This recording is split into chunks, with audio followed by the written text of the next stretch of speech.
What's up? We're in the next part. Please go check out the previous part to gauge your bearings. To understand what we're talking about, I'm just going to carry on speaking from where I left off. I was talking in the last part about how it is that they don't want to listen to us, these men, because they can't stand our opinions because they've become so misogynistic, hating everything we say, given that they've become extremely competitive with women. And then I spoke about how it is that I had an ex-boyfriend that I tried to help. I tried to help him the way that women are supposed to help men, because we are helper suitables, being the wind beneath the wings of a man, not running the show, just, like I said, being the wind beneath his wings, like bolstering him, boosting him, helping him get to where he needs to get as a man. And thanks to him listening to some pretty nefarious, underhanded, shoddy, miscalculating men in his life who told him that a woman must just shut up and a man is not to be spoken to at all by a woman, that a man must just take nothing that a woman says seriously. Don't listen to her. Just my ex used to literally listen to me talk, and I would think that I got through to him because he was quiet the whole time, and I would know that he could not care less for anything I said. When time would progress and he would not affect anything I said or even take it in under advisement. But as soon as a friend of his gave him the same advice that I gave him, within 2 weeks he's already done it. That's a man that just decided, because I don't want to yell and I don't want to fight, because I don't want my girlfriend nagging, I'll just act as if though I understand. But she's gonna know I don't care about anything she says, because I'm gonna sit on my bum on top of everything she counseled me concerning and do nothing. Like I said, then somebody would say the same thing, that is a man, and it would be done in 2 weeks. When I made these observations, my heart broke, but I still stayed with him. This problem, this cancer, is so metastasized in women that once upon a time, even though the women in his family really liked me, one time his younger sister she was at our apartment. There was like a little party that we were hosting there, and she got drunk, and some guy, some little pervert, wanted to drive her home. And my ex was on some, you're not taking my sister home. You're not getting in his car. You're not getting in his car. It was a whole fight, a whole brawl. And this girl, the sister of my ex, wanted to go with this guy because she wanted to go home. She wanted to be driven home. And she was like, I want to go. And this guy was like, I'll drop your sister off at home. And my ex was like, no way, because he knew that his friend was a player. He knew that his friend was going to try to take the sister for granted in that drunk state that she was in. Even I argued on some vele wahlanya, you're not leaving with her. And it became a whole fight where we were like, you are not taking her because this is her brother's place too. It's my place, it's our place, and she's staying here, she's sleeping here. And she was like, I want to sleep in my own bed, I want to go home. And nobody was in any position to drive, and we were like, but this is you'll sleep on the couch. Like, yo, you are not going with this guy. We'll drop you off first thing in the morning if you're that desperate to go home. And it became a whole brawl, a whole fight. And because the little sister was so upset that we wouldn't let her go with this little jumpy pervert all over the show, she then started to basically come out in her drunken stupor with the thoughts that dwell in her mind every so often concerning what she thinks about me. And because I was also fighting, yelling, on telling this guy, how this girl, dream on. This chick raised her voice, all upset, wanting to leave. And she's like, I want to go, leave me go. When let's say his name, my ex, yesterday I gave him the name Peter. He was like, Peter, when you control a girlfriend yakho. When you control a girlfriend yakho, or control a girlfriend yakho. That's all ngafuna ukuthi ngihambe Peter. Ngifuna ukuhamba ucontrol a girlfriend yakho. Just because Karabo ati akafuna nami ukuthi ngihambe, you just listen to her. My ex was the one that was like, no first. Then I was and I was like, vele, you're not gonna leave with her. And in her drunken stupor, then came out with, I guess, the true core truth of what she believed about me. And she kept on telling my ex, Uguti, leave me alone. Mina, I'm not under Karabo's authority when I went to control a girlfriend yako. It broke my heart, whatever. Everybody moved on after that. She slept fine. She eventually, like, the guy left and she stayed over. That night, no one even slept anyway. Everybody just stayed drinking until the sun rose. So I get to we just literally ended up going to this the ice skating rink go Northgate without sleeping. So whatever, another story for another day. That, but the fact that my ex's younger sister believed that me na min controller I boyfriend yam. Oh, by the way, what that means in English, when to control a girlfriend, it means that the reason why you're letting me, you're basically listening to Karabo and in this whole broadcast brawl that we're having, is that she controls you. The problem here is that your girlfriend controls you. All I could say, like, I then went on right ahead and said to my ex, that's what you guys think of me? You think that I control you? Understand that I came into that guy's life with everything shattered. And thanks to him basically heeding counsel from me and also not wanting to lose me, he stopped taking drugs. He basically got his act together, Watoli driver's license, all these things. That's a woman that came into his life, was the wind beneath his wings and aided his cause along. And then he was told by people around him that, ever since the chick came into your life, so and into differently, even though these different things were beneficial for him. That's why his family liked me, his mom liked me, because the things that happened in his life were beneficial. I was Evie to an Adam. I was Eve-like to him. I was Eve-like to him. I was helpful. And because of me, I became the wind beneath his wings and he started to soar. But then other women, when they got all upset because I stood on my ground being the resolved woman that I am, a drunken young lady decided to tell me that Mina, I'm controlling and I'm not going to control her the way that I control her brother. Even women think that. Even women think that. Even women think that when women come into the lives of men and they transform these men and make them better men, that these women are controlling. When a woman comes into the life of a man and all of a sudden his wardrobe changes because he just wants to match with her or align to her. He's no longer always rocking sneakers, but this time around he can wear a good shoe, a good fitted suit. This time around a man, like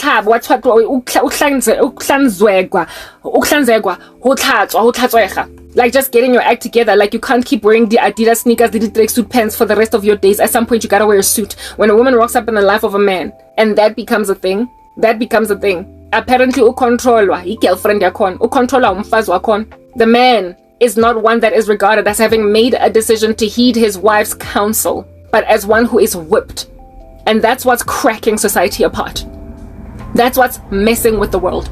The fact that men want to continue to wear their pants all the way down to their buttocks instead of wearing a proper fitted suit now that you're 27. Because a woman came into your life and made you realize that you can't keep rocking up everywhere.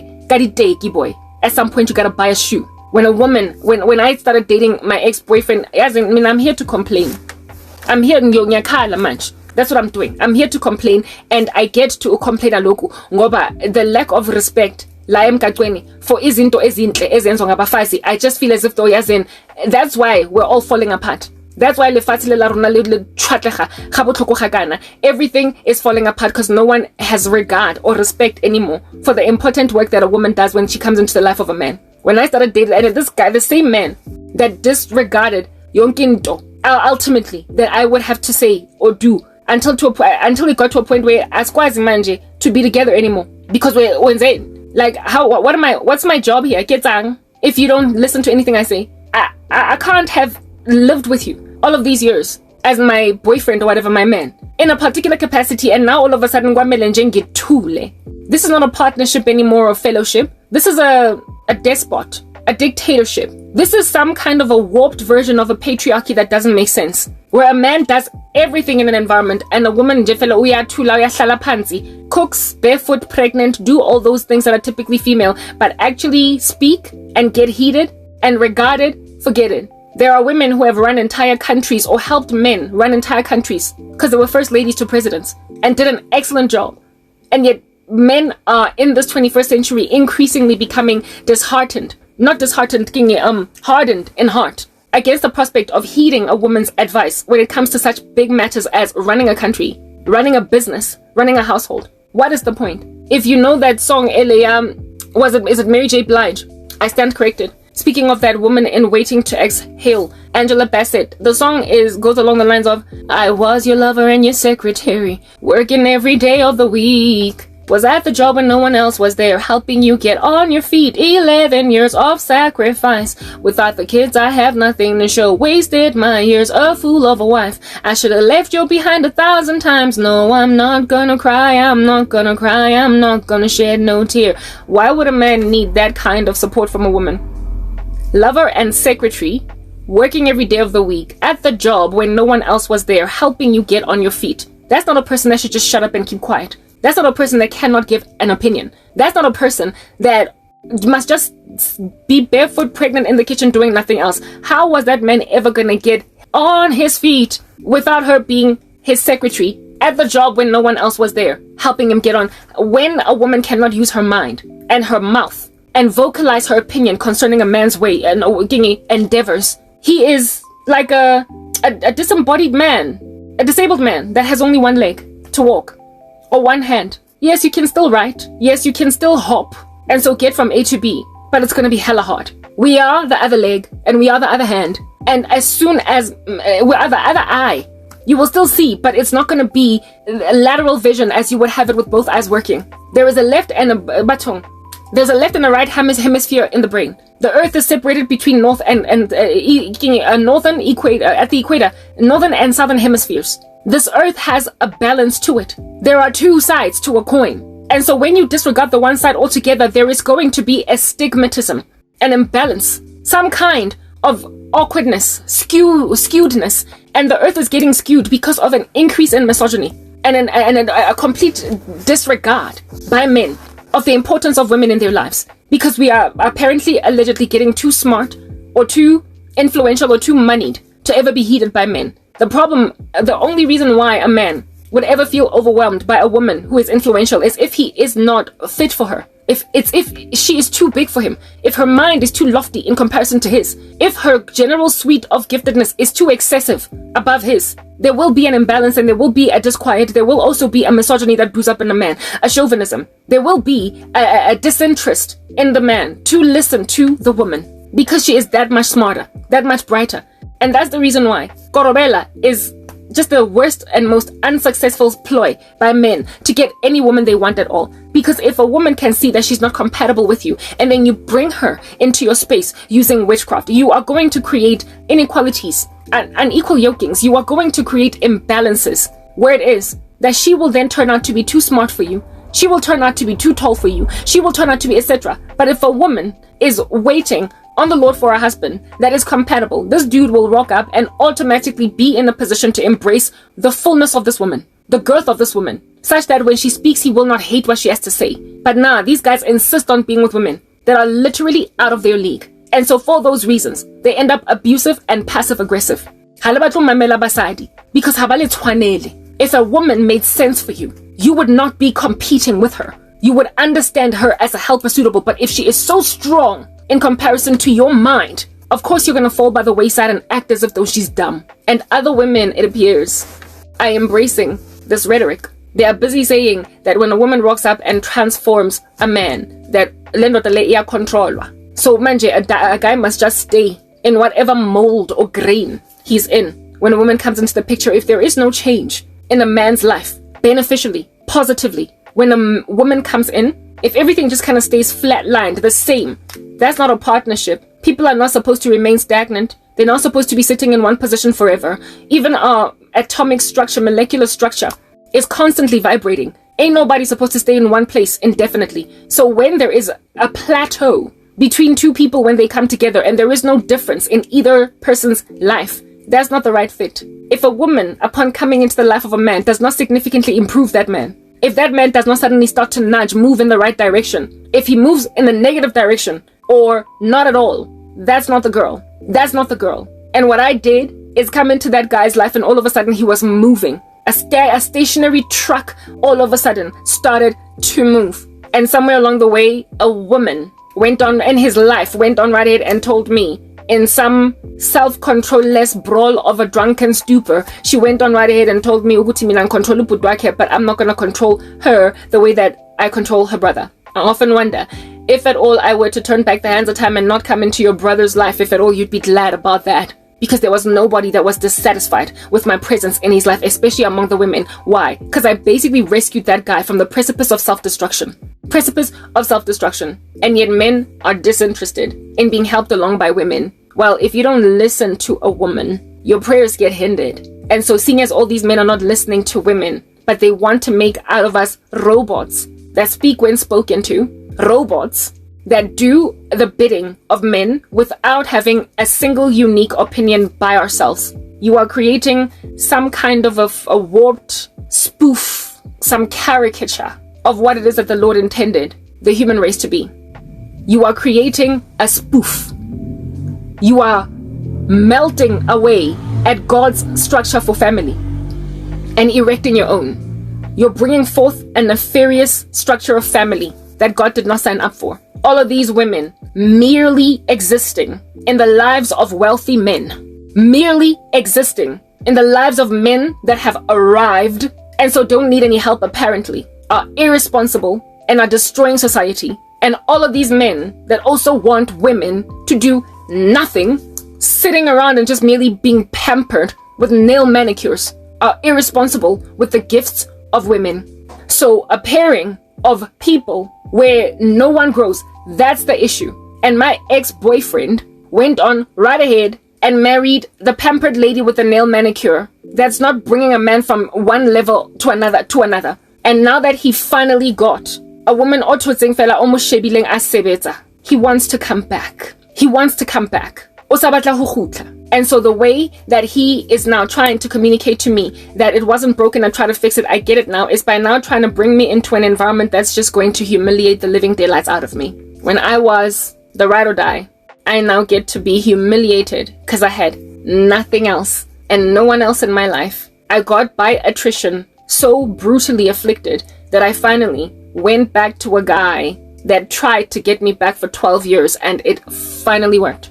It finally worked. Your wickedness and your disregard of the job of men, is exactly what caused the very phenomenon that I'm finding happening to me today. Women have been threatened into submission.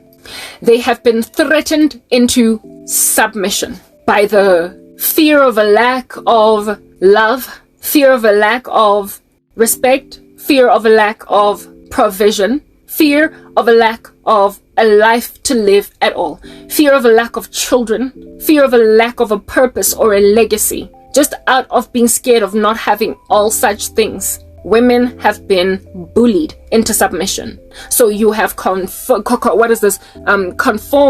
a whole chunk of women into Stepford wives. And now you think it's only a matter of time before I fit hand to glove into that mold because everybody else has fallen like a domino. Why are you priding yourself, men, in the fact that these women have fallen like dominoes when you've destroyed society? You've taken away your helper suitables. If a woman cannot help a man get from strength to strength, society is going to remain stagnated in some kind of mediocrity, some homeostatic weird little stance that nobody's moving ahead or behind from. Everything is just stationary, like jelly wobbling on the spot. It always comes back to where it is that it originally started. When then men are content to be that thing with nothing else, there is nothing left for the rest of us who want more, is there?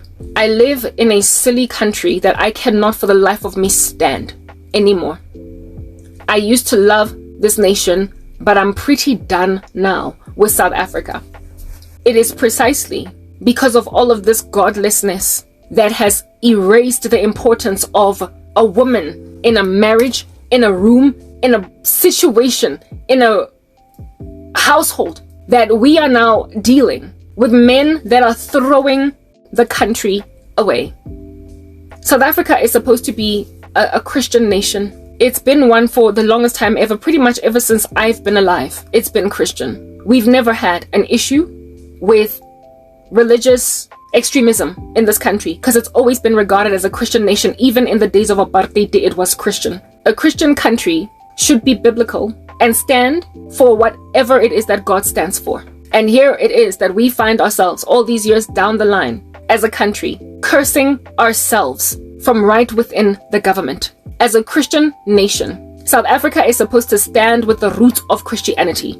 It is supposed to stand with biblical veracity as to how this is running. Our men, if at all they were helped along by women and became the patriarchies that they were supposed to be, they would understand in the right, what is this, context, who as a nation they should ally with, and who as a nation they ought sever themselves from allying to. I need to leave this country, if at all the Lord does not rapture the church. It is imperative that I leave this country, if there is no rapture coming, to go anywhere where a Christian nation is still doing things largely biblically, because there will never ever be any nation on the face of the earth, all the way up until the second coming of the Lord Jesus Christ, that's truly faithful to God. But there are nations that do it better than others. When you forsake God, you don't know what he expects of you. You lose context, right standing with history, and so you condemn yourselves. I already told you guys that the Lord showed me that South Africa is going to cease to be a nation altogether. And I am seeing all this stuff happening, and it's causing me a great deal of panic,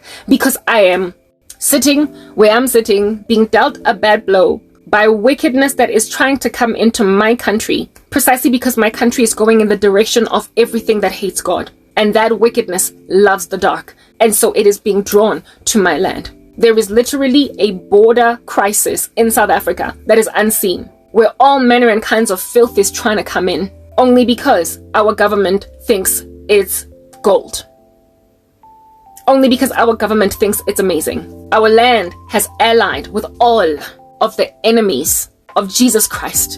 And it's making me panic. Because when am I ever going to get out of here? When am I ever going to leave? I need to get out of South Africa. It's unsafe. It is a land that is teeming at the folds with compromise against God.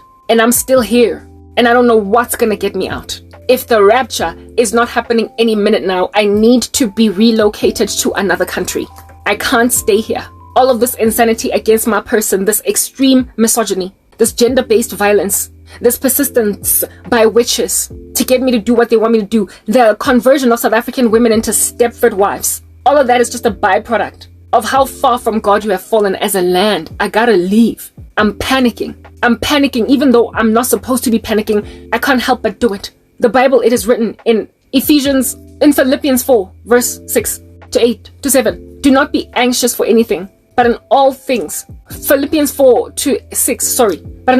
Do not be anxious for anything, but in all things by prayer and supplication with thanksgiving. Make your requests known to God, and his peace, which transcends all understanding, will guard your hearts and minds in Christ Jesus. I'm not supposed to panic according to the word of God, but I can't help but panic. And the reason I'm panicking is because I am seeing the condemnation of this country unfolding in the news. I am seeing the judgment of this land. It's like I am Lot in Sodom, and I know that there is fire and brimstone coming to land on Sodom, but I'm in a prison in Sodom. And even though I want to go, I want to run, I don't even want to look back and so be turned into a pillar of salt. I'm in this prison. So then when the fire lands on this country, I'm just in a jail cell and I can't get out. I want to leave South Africa because of everything that is going on. The abuse of my person by this pestilent menace in America is only because my country is so evil. And South Africa is to him a land flowing with milk and honey. Because this level of compromise by a local community is milk and honey to wicked people. It is joy. It's written in God's word that when the disciples mourn, the world will be rejoicing. South Africa is rejoicing on rubbish while its disciples mourn. It's uninhabitable. And that's why that pestilent beast in America is as interested in me as he is. South Africa has helped him get to this point. This ex-boyfriend of mine that wants me back, he thinks himself as a better man in comparison to that pestilent beast in America. But that pestilent animal in America would never have even been given a chance to look at me if men like my ex-boyfriend who live in South Africa had not awarded him for free mahala on a silver platter. Umfazi omuhle, ofundile, virtuous, on has so many stats stacked in her favor, but just leave her for free on the market to be exchanged nje, ngathi she's nothing. Trafficked in and thrown into the hands of some pretty sordid men across the world. If South African men did not abandon me to this level of tragedy, I would not be getting salivated after by that pestilent monster that is trying to come into South Africa and be whatever menace that he is there, here. That's what y'all need to understand. This afternoon, all I could think about was, why do I keep on getting direct messaged by American men only? Why am I being DM'd by American men? And even then, it's always these seedy, shoddy ones that are looking for a quick win, a quick steal, something that is just like 10 for the price of 1. It's because they see that my country, lots of countries in Africa, they're so involved in darkness that they've just let like gems die. They've just left them out in the cold while nobody wants them, and so they flash their dollars and try to take our girls like we're nothing. And when we don't want them, they then become pestilent, monstrous, menacing, entitled. Because who is coming for you? Exactly. My point, exactly. Men of that nasty nature across the world are only looking at South African women like me that way only because South African men helped them. So my ex-boyfriend is the one otusizing that monster in America to do what he's doing to me. My ex cast a spell on me to get HIV, and now an HIV positive man won't leave me alone. My ex cast a spell on me to date down, to date low, basically to downgrade, fats from him. And now a man that is substandard in the worst way to him wants me high and low. If I ended up with that guy, I would miss my ex-boyfriend every single day and night. I might have even been tempted to call him up and have an adulterous affair against my own husband because he would have been that freaking substandard to him. My ex thinks that he's a better man than that guy in America, except it was his witchcraft that made such evil men look at me, that made such evil men imagine me feasible to seek after. It's South African men, and not just my ex-boyfriend, that have so bewitched the living daylights out of me, their women, that we are being raped all over the show. We're being massacred. We're being dilly-dallied and danced around on the heads of. We are being decimated by anything because when you don't value a woman, when you don't treat a woman like she's valued, the world around her will think she's nothing too. She could be the most beautiful girl in the room. She could be the most intelligent. She could be the most wonderful character. Everything could be in place. But when the whole ecosystem around her treats her like trash and is spitting at her feet, Wonkumuntu is going to treat her like that trash because they will be thinking, nobody else wants you, mus. Nothing else y'all bada, mus. So it doesn't matter what value I have. Don't you see? Because South African men have acted around me like I'm rubbish. So now an American guy, I keep getting DM'd by American men that are like, if you don't want her, I'll take her. I'm up for grabs. I keep getting DM'd by guys from New Jersey, Chicago, all these guys from America, and I'm like, why are American men all up in my grill like this? What's going on? What's going on? Gutuli like crickets in South Africa. Gutuli. I don't get DM'd by South Africans anymore. They are sitting where they're sitting on some I'll take it. That's the thing. I'll take her. That's the thing. That mindset. If you don't want her, I'll take her. When a woman has been thrown away, when is he ever gonna imagine he's found something incredibly valuable?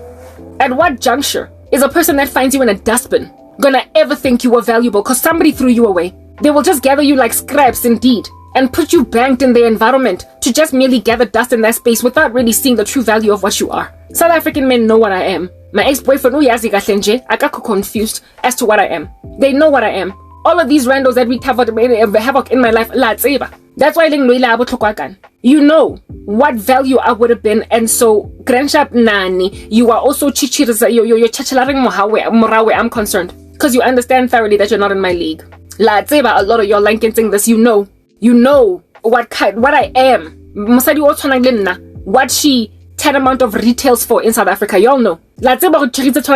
How under heaven these guys be out Jabawa on the floor, breaking their noses, trying to get them. And you've been throwing women like me in situations like these. And so what are South African men doing? They're basically like they're shifting back, they're chilling, they're doing nothing, they're just watching me suffer. Because what's about having a chance? They don't stand a chance, lots of them. But I mean, cultural shock vibes much. When you don't understand what the dynamics of a country are and why a woman like me is being left in jail abandoned. And zip your pants and try to rape a woman. Why she's even in this position. So high and low by people who don't even have context. understanding as to why the situation is even my situation. He is forceful, he's coercive, he's abusive, and my ex-boyfriend, who feels like he is better than him, is not even waking up to smell the coffee to realize ukuthi Grensha buwe boy that made lenja leya yase America ukuthi ngibuke emehlweni. You made that man think I am feasible for him ukujola naye. The way iling sibotho katenge that guy, now emozohleka at the prospect ukuthi he even slid into my DMs. Kodwa, you're the one, are you not the one that literally went and grabbed a whole bunch of missiles and faced them in my direction? Amadoda bolile kabuhlungu kabi ukuthi bangibuke. Unobatla vele vele rekishelwe kidibotho kidikome. So jaga hauna le say one thoroughly trying to whip me with his manhood. You are standing back and saying, this man is gonna kill you, Karabo, if you don't let me rescue you. What is this, the Hegelian dialectic? Where you set up a disaster, erect a whole tent full of disaster, that you might rock up and rescue the day, kidnap a woman, and then orchestrate her rescue. You made that bomb that is landing in my life from America look at me. And now today you want to take care of me? I have to leave this country. Currently, there is a trend on the news about South Africa trying to get Israel indicted for genocide in Gaza. I need to leave. I'm not going to make commentary on that. I've already been speaking about the fact that South Africa has turned its back on Israel, and yet it calls itself a Christian country many times. So I won't labor on it. But it's such things as these. It's just a byproduct. They're all just feeding into each other. One can't even tell if it's chicken before the egg or egg before the chicken, but South Africa is falling apart in ways that I can observe, and I feel trapped in a jail cell, unable to flee. I want to leave this country because it is allying with all of the enemies of God, all the countries that God despises on the earth. South Africa is bosom buddies with them.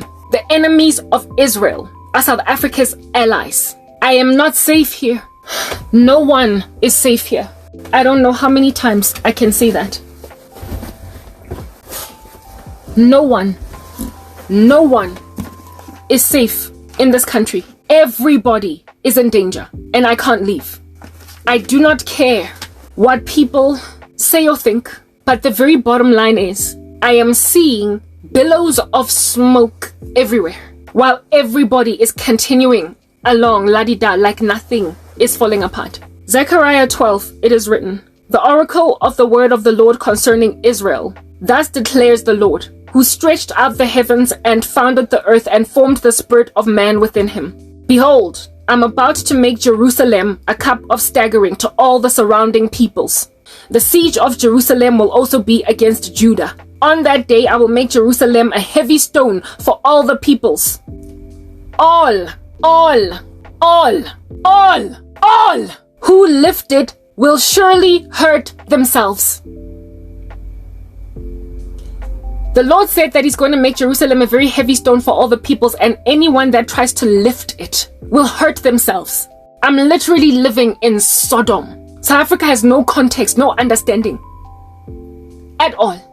I'm sick and tired of coming up with analogies and being like, what if it was you burst into while you sleep in your bed in the morning in the kibbutz on the 7th of October? What if it was just here in Vilgayevel and it was Zimbabwe that did that to us?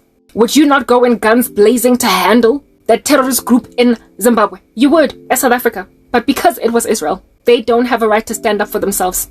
Russia went into the Ukraine and massacred innocent Ukrainians. And South Africa is not out here going to no court trying to say that Russia is committing genocide in the Ukraine. So they're basically conveniently neglecting certain realities. The Ukraine of which did not just a week prior to that massacre a couple of villages in Russia. Then only Vladimir Putin went in and genocided the whole bunch of them now. South Africa is currently standing strong and firm with Russia. They're not taking them to the ICJJ court or whatever, making commentary about how it is that Russia's committing genocide, but somehow conveniently, Israel is committing genocide. This country is not only shooting itself in the foot, but I do believe it's shooting itself in the brain. It's killing itself. This country's going to cease to be a nation, and I feel stranded in it. Look at what you've done to me. It's nothing. It's nothing. Your country is evidencing that this here casualty against me is ubiquitous. It is across the country. The whole nation is as good as Afghanistan. The whole country might as well be Iran. The whole land is just as good as Lebanon. Like, y'all need to understand. All the surrounding peoples around Jerusalem are going to try to destroy them. And in the battle of Gog and Magog, God is going to destroy them rather with an earthquake, while Jerusalem will be left standing. But no. Because South Africa is all the way in the southern hemisphere of Africa, apparently we're going to escape that bullet, not according to Zechariah 12. This is all just displaying that I'm absolutely wrongly placed, so I'm in dire need of there being a rapture. Because that's the only thing that's going to get me out of a jail cell inside Sodom before fire and brimstone lands. But if fire and brimstone is landing anyway, without there being a rapture, I've got to miraculously get taken out of this entire country. I have to leave South Africa. Like, it's important, because no good thing is coming here. You don't just get to stand against Israel like this and live. While this thing is trending on the news right now, like there's no news network in this country that's not covering it. I believe it might even be trending on Twitter, X. The whole past 2-3 days has been rumbling with thunder, lightning, rainstorms in this country. In Johannesburg, it's been happening. I don't know about everywhere else. That's what's been going on with Johannesburg the past 3 days. Why is this weather doing this? I want to exercise, I want to do this, and I've been blocked. In the mornings, I get woken up by loud thunders. Hard knock, and I do believe that it's flooding in certain parts of the country. Because right now, South Africa is busy standing on, like, proper... South Africa's not a Muslim country! We are not Muslim. We are Christian. And there are all these Muslims celebrating all over the show with South Africa standing. With Gaza. What? No, not with Palestine. Against Israel. All these Muslims with their hijabs and whatnot, jumping up and down in the street. This is a Christian country. Relax. Blom. But it's not, is it? It's not. I told you guys that this is an Islamic takeover in South Africa. Look what happens when a nation allows itself to go majority Islam, or to grow in Islamic numbers when there are Christians inside. Only go look at Nigeria. We've got pillaging of villages full of Christians being massacred on Christmas Eve. After that, more villages were pillaged, were ransacked, were massacred. That's what happens when you allow a Muslim population to grow in a country. They start to get comfortable. They start to get happy. They start to feel like this time around we can ethnic cleanse the Christians. They've got a global takeover ideology in their minds. So if South Africa continues in this state, and then the Muslim population here grows, it's going to become 10% big, 20% big, 30, 40. And once it gets to such large numbers, that's when we're going to start seeing like Islamic jihad in villages. Go Mikuku, go Deep Sloot. We're going to see churches get burned because there's a whole bunch of Muslims that live in those regions that are ethnic cleansing. They're going to first start in the poor neighborhoods. That's when you're going to start seeing a whole bunch of burning of mud huts. Go Nelspruit, go Mpumalanga, go Rustenburg. You are going to start seeing it all across the country. Before it comes to Sandton, it's first going to go to Deep Sloot. It's first going to go to some go Soweto. Some shacks go Soweto. Before we go phase 3, you go Deep Loof. They're first going to start in the poorest neighborhoods, and that's exactly what's happening in Nigeria. When a Muslim population grows in the country and they get to a certain level, a certain height, because that was not checked, we're dealing with being massacred. And in South Africa, they are literally pumping up the number of Muslims in this country, the number of converts. And when that happens, there's going to be persecution of Christians and Jews at an astronomical level that nobody has ever seen before. It's going to happen. It's inevitable. And I see it for what it is. There is a border crisis in the country. Gungena, all different kinds of nasty things in this country. And the fact that they are actively standing on a rooftop, judges wearing whole wigs on their heads, trying to say that Israel is committing genocide. First you stand like you are pro-Palestinian. You hate it. The country hates Israel. This nation that is South Africa is Zonda, Israel. And there is not that, my dears, is not sustainable. When a country hates Israel, it's just a new Nigeria. It's going to become a new Afghanistan, a new Iran. It's being converted into that. It's only a matter of time. It conveniently stands against genocide when it's Israel, but not when it's Russia. With Russia, it puts its mum on the matter. Even though that's exactly what's happening with Russia blaming US because they were not provoked at all. They just went in there and started just killing a whole bunch of Ukrainians, conveniently choosing your battles in favor of all the enemies of God. Russia is an enemy of God. Get Gog. Turkey is an enemy of God. Get Gog. Gog and Magog. all these enemies of God. The Lord says anybody who would try to lift this heavy stone that is Jerusalem, all who would try to heave it away will be surely cut into pieces. And my country is trying to heave away Jerusalem. I told you guys the other day that they're even trying to uproot the Israeli embassy in the country. What in the world is going on in terms of anti-Semitism in this land? I don't even know. I'm living at the back of my mom's house in a shack. I don't know whether or not anti-Semitism has ramped up in this country. I don't know if Jews have stopped wearing their yarmulkes or whatever. I don't know if they have stopped looking obviously like they're Jews. I don't know if they've stopped going to synagogues. I do not know what's happening in the streets. I don't know if they can still have that crescent moon or that Israeli flag on their dashboards. I don't know. I'm not out there. I'm not there to see it. But I have a foreboding suspicion that there's already been an increase in anti-Semitism in South Africa because of South African sentiment against Israel. All these Muslims jumping up and down all over the show, celebrating our country's support, solidarity with a terrorist state. That's what's going on. I gotta leave. The same way that South Africa is completely ignoring me and my pain and my sorrow. They are completely ignoring that Hamas went on the 7th of October and just massacred a whole bunch of innocent Israelis. They're ignoring that, saying that nothing justifies genocide. Well, guess what? Nothing justifies complete murder of an innocent woman.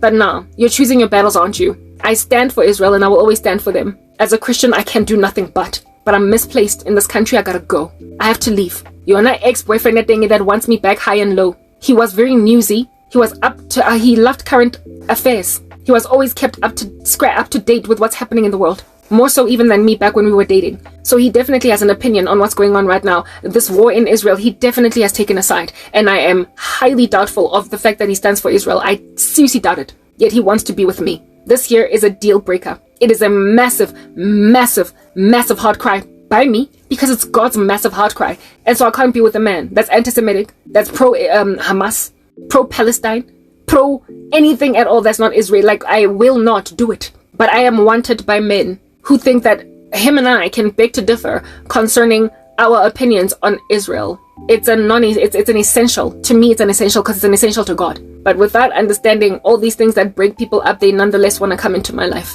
Take your country and it stand unto oblivion on the wrong side of history and on the wrong side of Jesus. Take it. Take your country with its love for terror, with its hatred of Israel, with its insistence on heaving away Jerusalem. Go. Because indeed it appears true. Where am I gonna go? Where am I gonna run? Where am I gonna hide? Nowhere. Because there's no one out there like me left. This nation is the next thing to hook up a Holocaust.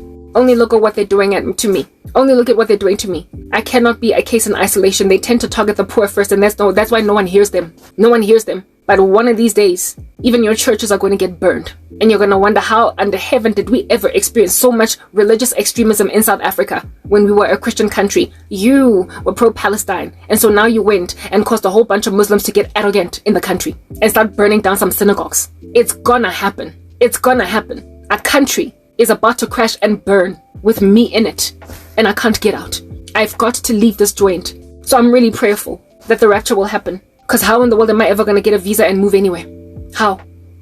I gotta go. I have to leave. I don't know if there's anywhere to go on earth. All I know is that I don't know what's going to happen. America might be evil, but there are countries in the world that aren't that bad. When you watch Netflix, North Korean shows, they barely kiss. They definitely don't have sex in front of everybody. They don't swear. So yes, the US has exported rubbish, but there are other places in the world that is still sober. South Korea. I meant to say South Korea. That's why I like K-drama like that. So if at all there are places across the world that aren't as mad as the US, lambasting us with lesbian kissing scenes and sex scenes between gay people every 2 seconds on Netflix, if at all there are places that we can run to and not be flashed like that by the naked America as innocent kids playing in the park, if at all there are places we can actually run to and find safe haven, it says that maybe God is still employing grace on the earth. If we can still run somewhere there is grace, I don't know. If at all there's all that grace being employed, it might also mean that maybe we still have another 5-10 years to go. In which case, I gotta leave.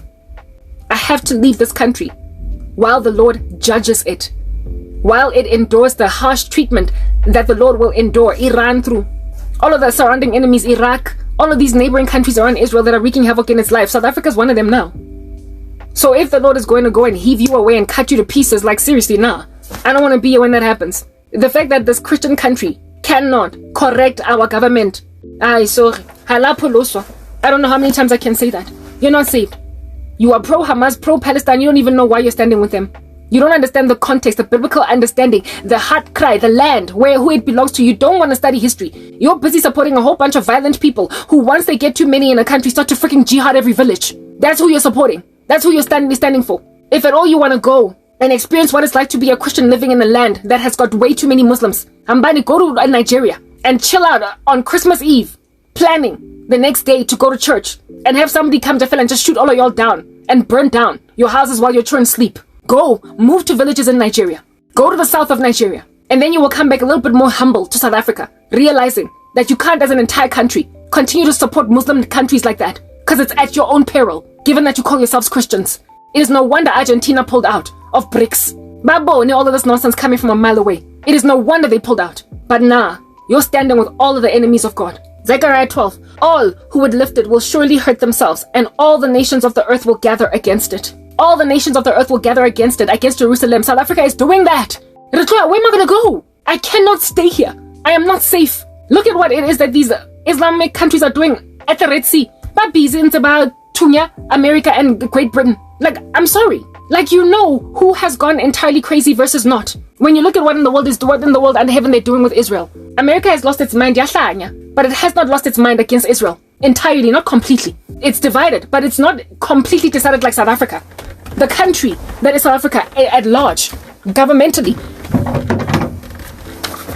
is actively trying to eradicate Israel from fighting for itself and defending itself. The whole country. The US has not gotten there, whether or not it's currently straddling the fence and almost betraying Israel. It has not yet done it completely. Man, Quencat, make a decision. Where do you want to go? Decide. Ish.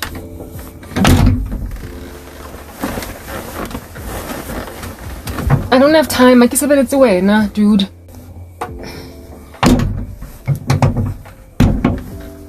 Y'all know I've been given a curfew, so the sooner I finish this message, the better. By a certain time, and it's already 29 minutes past 10, so I really gotta finish this message. Bottom line is, I cannot stay in this country. Like, I don't even know how I'm getting up, but I gotta leave. Maybe if I'm far away in another land, my ex-boyfriend will not think me a feasible second wife to grab. Like, yeah. Maybe I ain't got almost South Africa, all of these crazy South African men trying to come back into my life. They'll see. But then again, here is a man in America. Like no man's business, thinking that he can get a woman or someone battling all the way in South Africa. So, I mean, if borders don't help you sober up as witches, guys, but I gotta leave. I get to go, guy.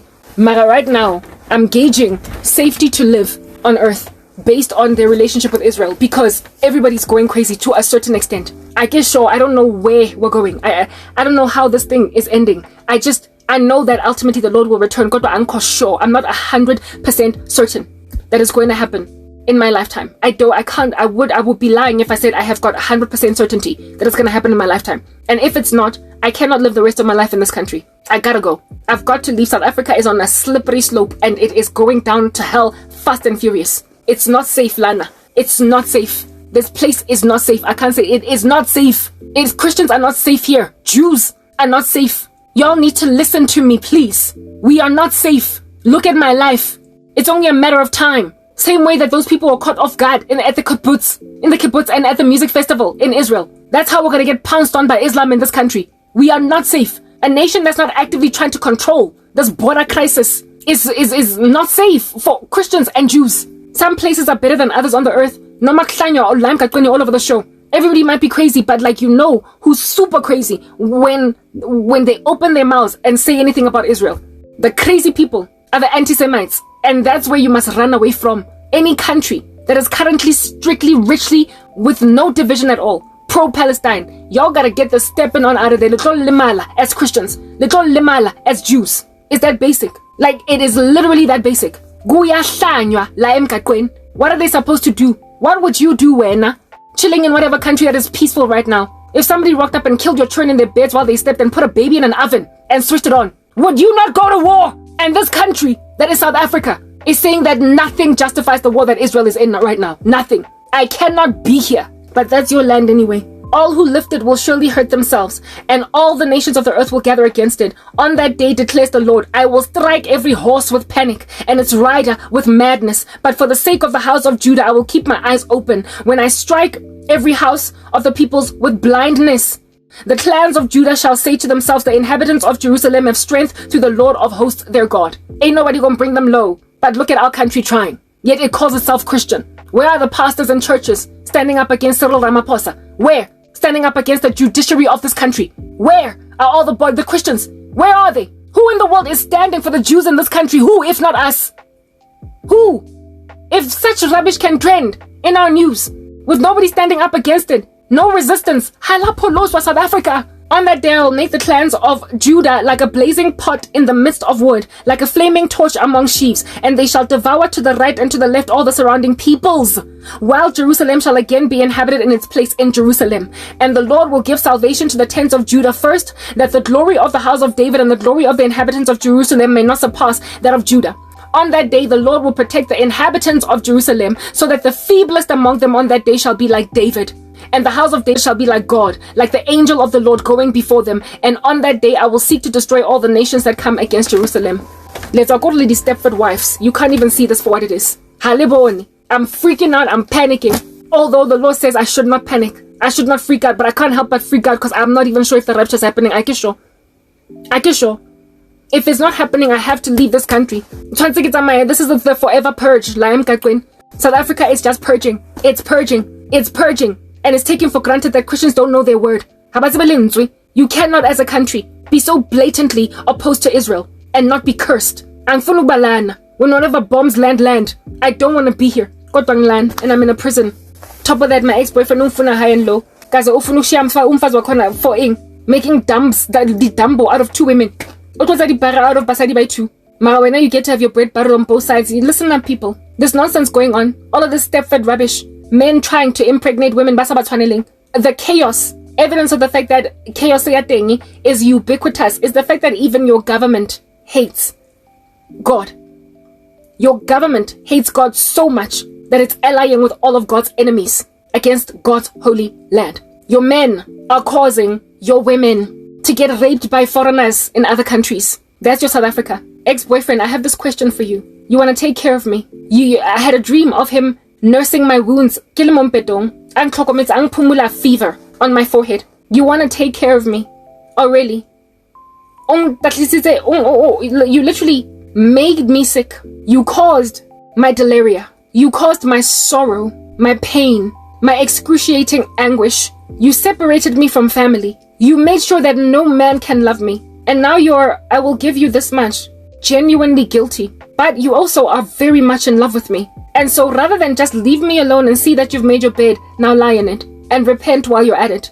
You are telling yourself, Karabo. It's my turn now to take care of you. Are you serious? It's your turn now to take care of me, so you admit that I did take care of you. That's the thing. You admit that I helped you along. You admit that I was your helper suitable. And you feel as if though I bolstered you so you could go and play these streets and be an animal, break the living daylights out of my heart, and then come back and dress my wounds when I would not have even been wounded in the first place, because remember, I was always very responsible.